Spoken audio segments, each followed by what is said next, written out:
তাদের কাছে কোরআন শরীফ চাইল, তখন তারা বললো যে কোরআন দেওয়া নিষেধ, কোরআন দেওয়া যাবে না। কারণ হলো পাশের বাড়ির দেশের লোকেরা আছে, ওদের অনুমতি নেই।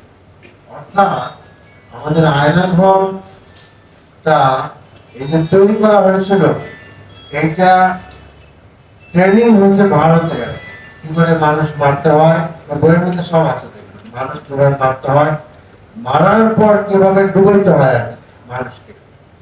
এই যে ওজন দিয়ে, ওজন পরিমাণ ইট প্যাটের মধ্যে ঢুকাইয়া তারপরে সেলাই করে দিয়ে দেয়, এই সমস্ত কিছু কিন্তু আমাদের ভারতের কাছ থেকে ট্রেনিং নিয়ে আমাদের অফিসাররা এবং জওয়ান নার্স।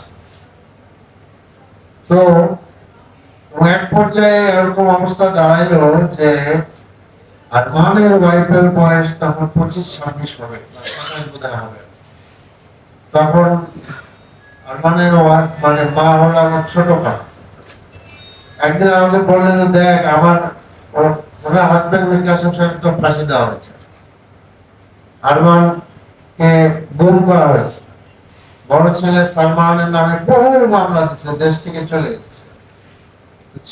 উনি আমার খালাম্মা আমাকে বললেন, দেখ আমারও তো বয়স হয়েছে, যে কোনো সময় আমি দুনিয়া থেকে চলে যেতে পারি, কিন্তু এই যে তাহমিনা, তাহমিনার বয়স তো কম, ওর বাপ এবং ভাইরা মানে মা নাই, তার বাপ ভাইরা কি চিন্তা করতেছে, আমি মরে গেলে থাকবে কোথায়, দুটা ছোট ছোট মেয়ে।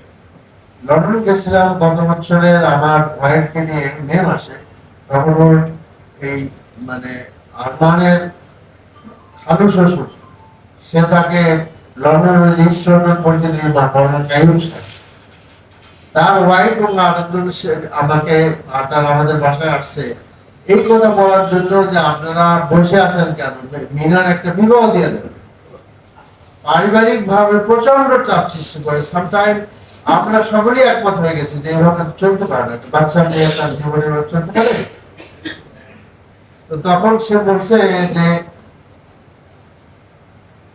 আমি তো আপনাদের কোনো ক্ষতি করতেছি না, আমি তো কোনো কিছু করতেছি না, আজকে যদি আরমান আসে আর আমি যদি অন্য জায়গায় বিবাহ বসে, ওর জবাব কি আমি 8টি বছর আজ পর্যন্ত আরমানদের বাড়ি হলো তার বাপের কেন জায়গায় বাড়ি হচ্ছে, বাড়ি তার বেগম সাহেবের নিজের কোনো বাড়ি নেই।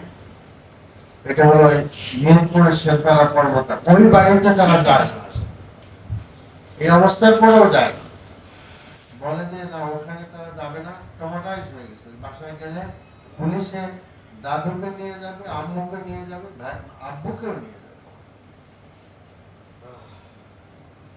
এই এরকম বহু কাহিনী সৃষ্টি করেছে তারা।